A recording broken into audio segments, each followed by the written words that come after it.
Testing. Ah, there it goes. When in doubt, unplug it and replug it back in. Okay.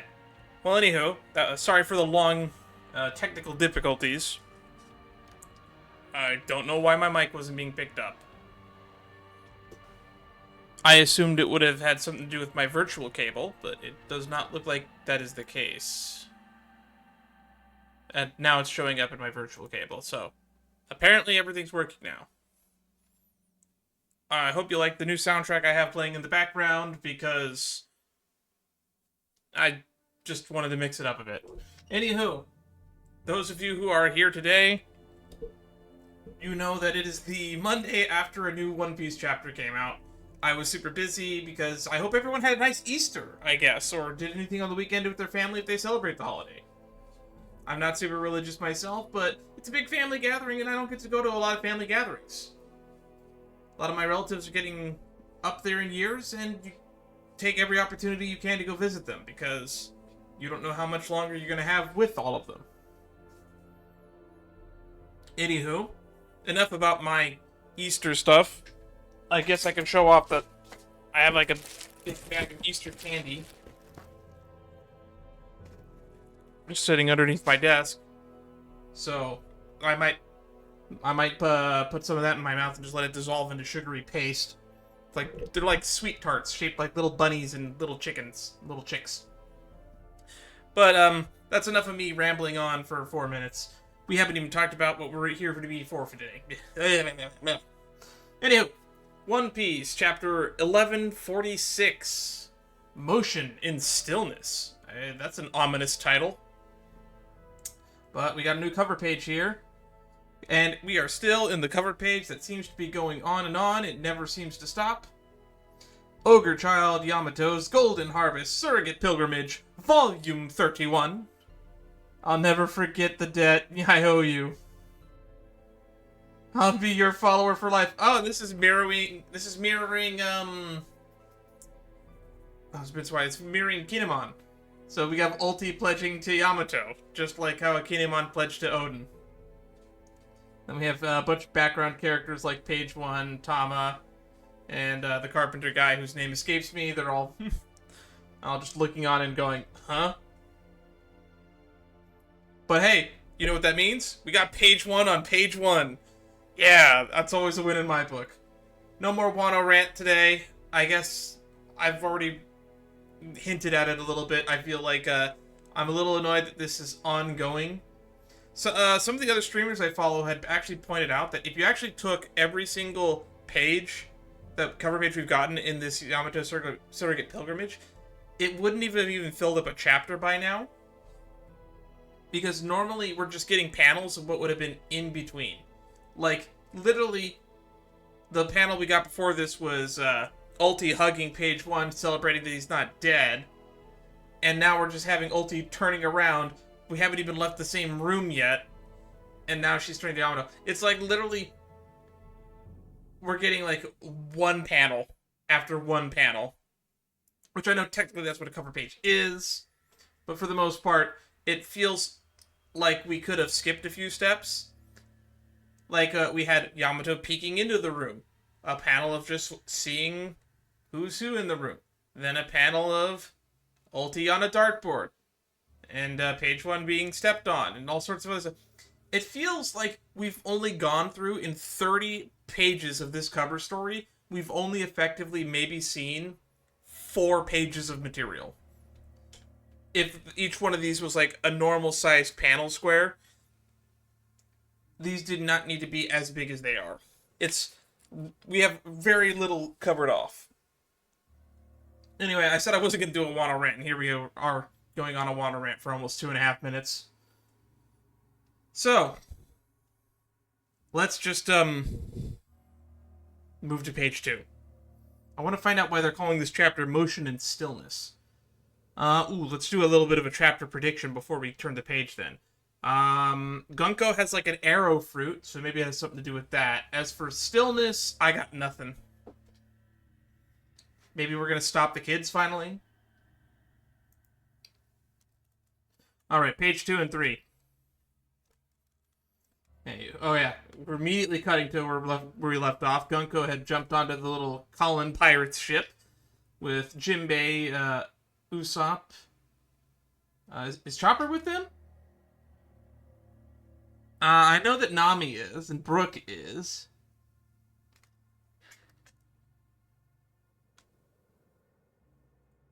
It does not look like Chopper is with them.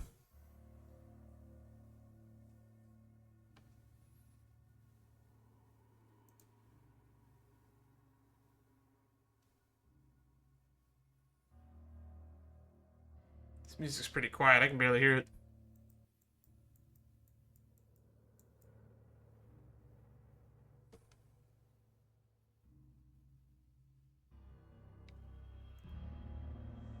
There we go. Anywho, where were they? Who are you? I'm guessing it's an intruder. An intruder? One of the human intruders who the castle guards couldn't handle. You're the ones kidnapping the children, then? You dare call me a human? Oh, this is gonna give us the whole stupid speech about how the celestial dragons are gods. Yep, here we go. We are gods. Yep. It's top of page 3. We are gods. Gods? You sound like Eneru or the celestial dragons. Well, I mean, Eneru was basically the prototype for the celestial dragons when you think about it, narratively speaking. What would gods want with children of Elbaph? Yeah, what she said. Those are my friends. Tep tep. Tep tep. Oh, is she like? Is that like her stepping sound effects? No, she's saying tep tep. Is it like going tisk tisk tisk, or is that just like a translation error? I'm not entirely sure. Where are you taking them? Get back my friends. Hold your tongue, boy. And that's the end of those 2 pages. Alrighty, moving to pages 3 and 4, I guess. Sorry, 4 and 5. Oh, 2 and 3, 4 and 5. They end in odd numbers, Daniel. You know how to do math.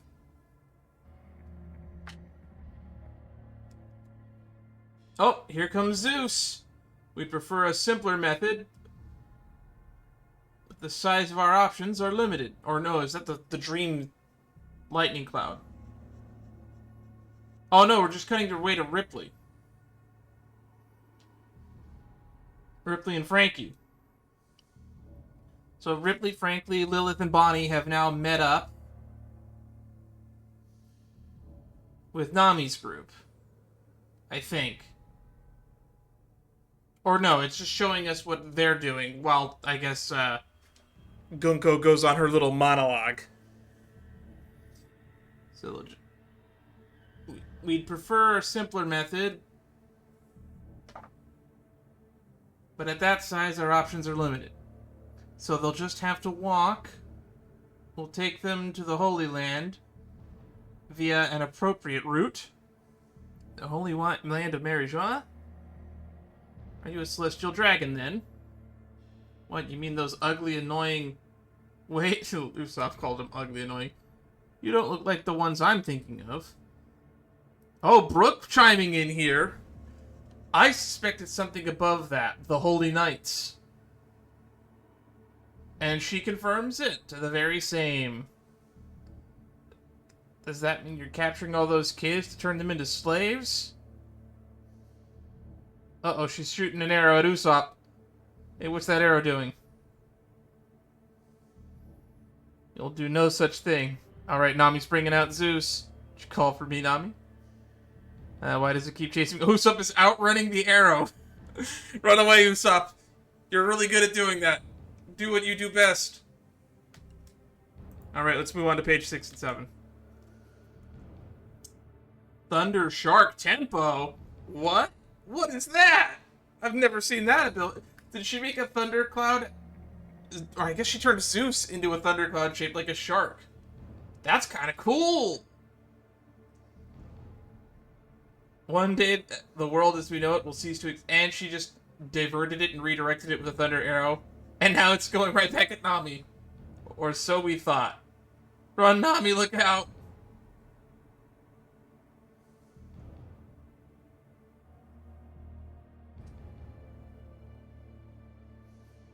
I'm sorry, Nami. Oh, wow. Nami's just been electrocuted. Holy crap. I don't think we've seen Nami take damage like this in a long time. Oh, no. Brooke took the hit. Never mind. It's me. What? You?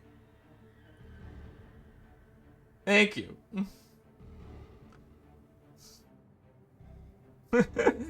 Zeus thanking Brooke because Brooke took the hit for Nami. Zeus and Nami's relationship is weird. Maybe we should talk about that. But a small number of humans realized it and warned the world of danger. Okay, so Gunko's still going on her long monologue speech. She's talking about Vegapunk and the message at the end of the Egghead arc. For those who are watching the anime, the Vegapunk's big speech is probably going to be in, like, I want to say, like, 20 weeks from now. We'll get to it. We're basically on the second half of the Egghead arc, and that's, like, the last, like... In the last, like, 10 or so chapters of Egghead is where his speech takes place.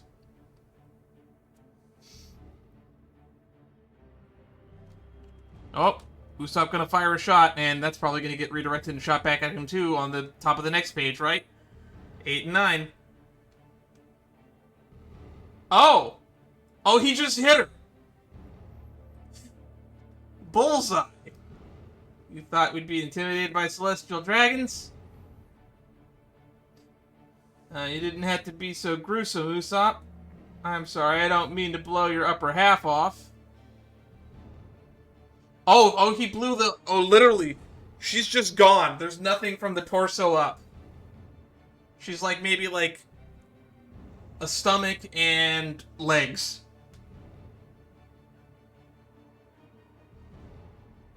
What? Huh? I didn't know that his skull bomb grasp was so fucking lethal. What? Ew, I felt bad for her, but the way she's regenerating, really gross. Yep. Oh, great. So they have the same powers that the Elder Stars had, or all of the Gorosei, whatever name you want to call them. Great. The Holy Knights are regenerators. That's gonna be fun. The Power Scalers are gonna go nuts with this. You're right. It's really creepy seeing someone just come back to life like that. Ew, the sound effect for it is crack, too. That's not really pleasant. And now, it is unstoppable.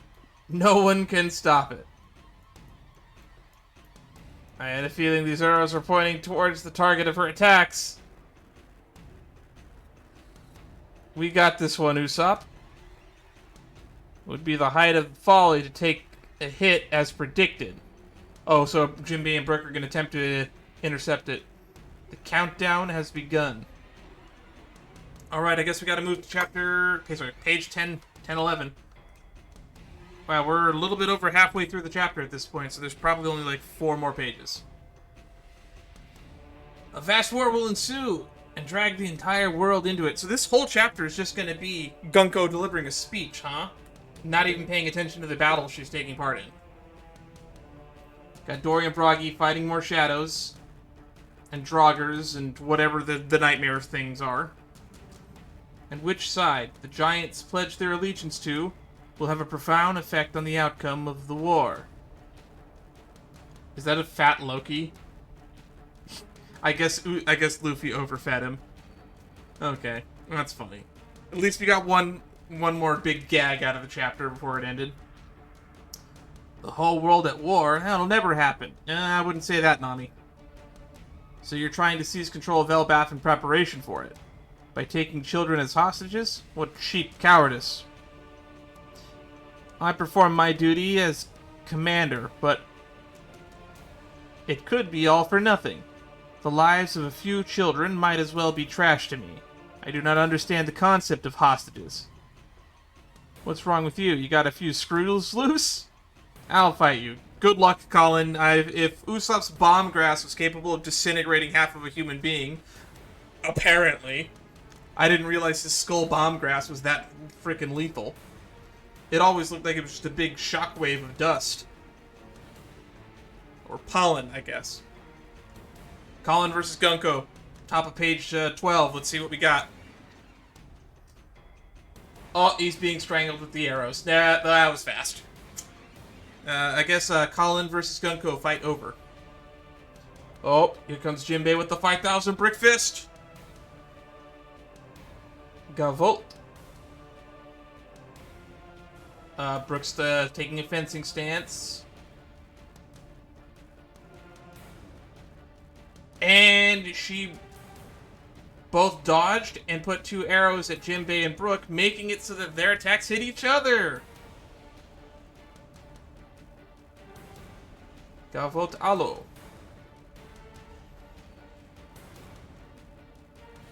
Oh, she's doing the whole arrow thingy where she makes weird gauntlet boot looking things.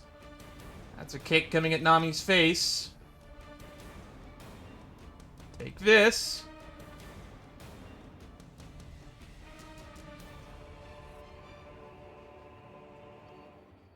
Usopp basically interrupts her from kicking Nami. And then instead, he gets the knee to the face. Yikes. It's a good thing that the strongest 3 fighters, Usopp, Sanji, and Luffy, are very far away from this. Otherwise, this kind of a fight would have actually no tension or stakes. Good on you, Oda. Pages 14 and 15, and I don't see a next week or see a next chapter in the bottom corner, which means we're going to get 17 pages. How's it looking? You all set up Killingham? Oh, we're finally cutting back to Killingham. The means of communication are so inadequate in Elbaph.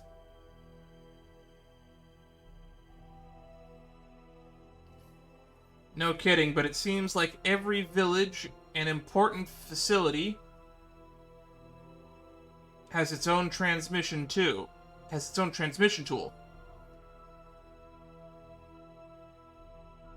No, Principal Tusk. Uh-oh. Someone took out the principal. Corner, nice and hard corner. I'm not entirely sure what's happening in these big panels of thing. Mr. Principal. Oh, Killingham has just gone straight to the school now. That's not good. Ange is in the background. Looks like she's gotten grabbed by somebody. I'm assuming it's Killingham's powers.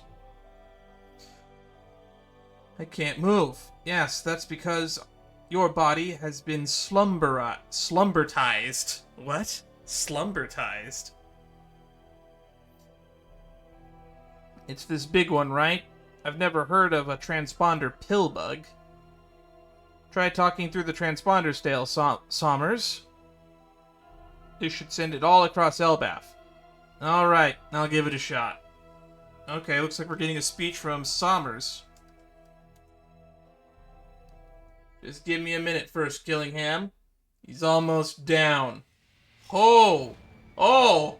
He's beating the shit out of Saul. Wasn't Robin with him? This is the guy who should have died at O'Hara. The former Vice Admiral. Huh. Robin, Chopper, don't come out. Stay hidden around the back of my head. Saul, oh no. They're hiding in his hair, basically, in the back of his head. He's got a bloody-ass club.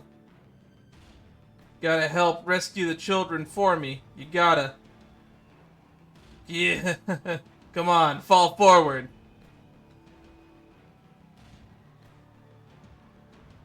And down he goes into the thorn pit. Oh, Robin is so upset.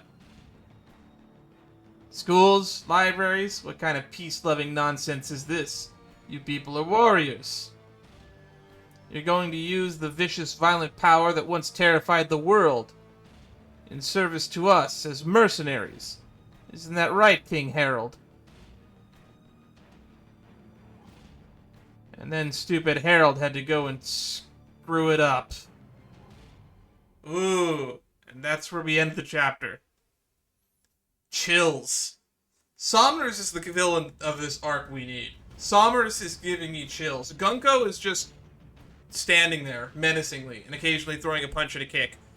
But, like, Somers and Killingham, I think, are actual genuine threats, and I think people that are all caught up in this whole power scaling nonsense are pretending that there's, like, actually no narrative threat. I've been hearing a lot of other people's channels and a lot of interviews, and a lot of people are complaining about this arc, saying, oh, Shamrock's not here. These three can't possibly be a threat. This is threatening. People might die. Sure, the Straw Hats might seem invincible, but all you need to do to make any arc threatening is you just gotta put Luffy, Sanji, and Zoro in a box, and then suddenly everybody else is at extreme risk.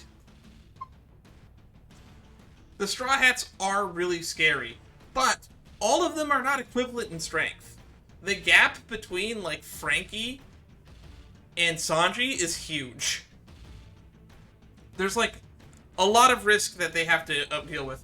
Literally, Gunko is soloing right now Usopp, Nami, Brook, and Jinbei. She's 1v4ing Straw Hats right now.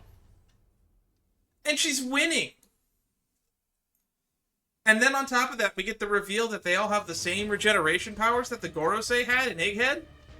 This is a serious threat, and I hope people start taking it seriously. I look forward to seeing if anyone's changed their tune after seeing this week's chapter. So I'm actually excited. So as for chapter highlights, I guess we should just talk about Gunko's speech. Let's read through Gunko's speech again from beginning to end without looking at what anyone else says. You dare call me a human? We are gods.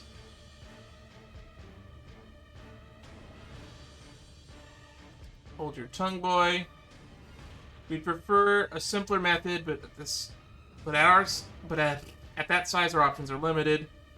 So they'll just have to walk, and we will bring them to the Holy Land via an appropriate route. Very same. One day the world as we know it will cease to exist, or so we thought. But a small number of humans realized it and warned the world of the danger.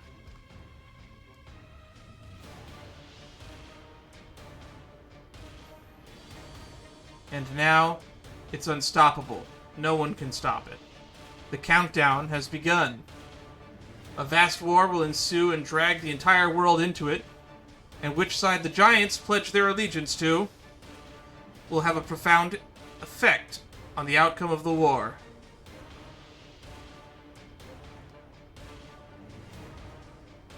That's a pretty good speech.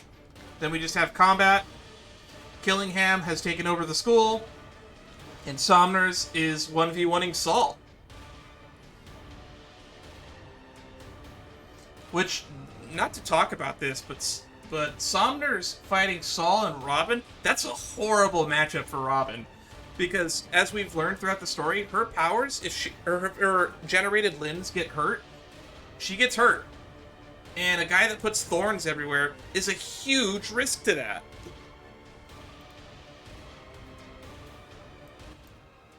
I'm going to make that a little bit quieter.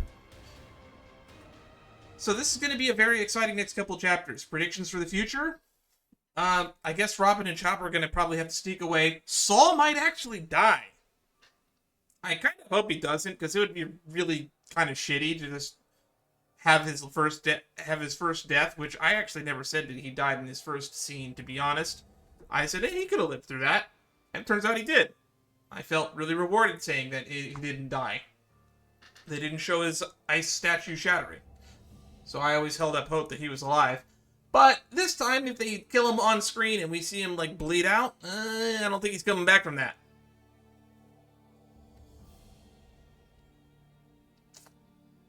As for anything else that goes down in the arc, I feel like there's even a possibility that Shamrock comes back at the end to collect the kids after they've all gathered them up in one place. So, Somers and Killingham. Somers is completely by themselves at the school, and it seems that they've already taken control of it and taken out all the teachers and principal. So, Killingham seems completely uncontested. His giant nightmare creatures are also taking over control. We still have no clue how his powers work. Somers, pretty straightforward. He makes thorns. He is basically the Devil Fruit version of Ohm's sword from the Skypiea arc. So, I'm actually looking forward to seeing what Somners does, because Somners seems to be the one that's more or less taking charge here, and Gunko called herself a commander, which means that she's probably the one actually in charge. And I believe if Gunko gets taken out, the arc will fall apart from there. But for the time being, the one that's, at least on paper, suggested to be the strongest of the three, if being Gunko, is fighting the four... Okay, maybe 3 of the weakest members of the Straw Hat crew, plus Jinbei. I don't know where I put Brook on the scale of strongest to weakest. I like he's just one of the ones that's in the vague middle. So, this is actually going to be devastating. And I look forward to next week. I don't know if there's a break next week, but I look forward to it. Anywho, thank you everybody who stopped by. We're going to basically just be doing much. I want to get this episode out as soon as possible so that I can actually buy time for me to edit and do other projects. Because right now I am still editing my playthrough of Honkai Star Rail's 3.2 story update, as well as the events that take place after it. I would like to get those recordings done by the end of the week so I can start recording the second event in that. And probably by the end of next week, I wouldn't be surprised if Naxxas trailers come out. One last plug before we go is remember to join the Discord if you'd like to stay updated on what I'm going to go live and when I'm going to be doing when I go live, more accurately. Anywho, this has been fun. Look forward to seeing you all in the future. Stay safe out there.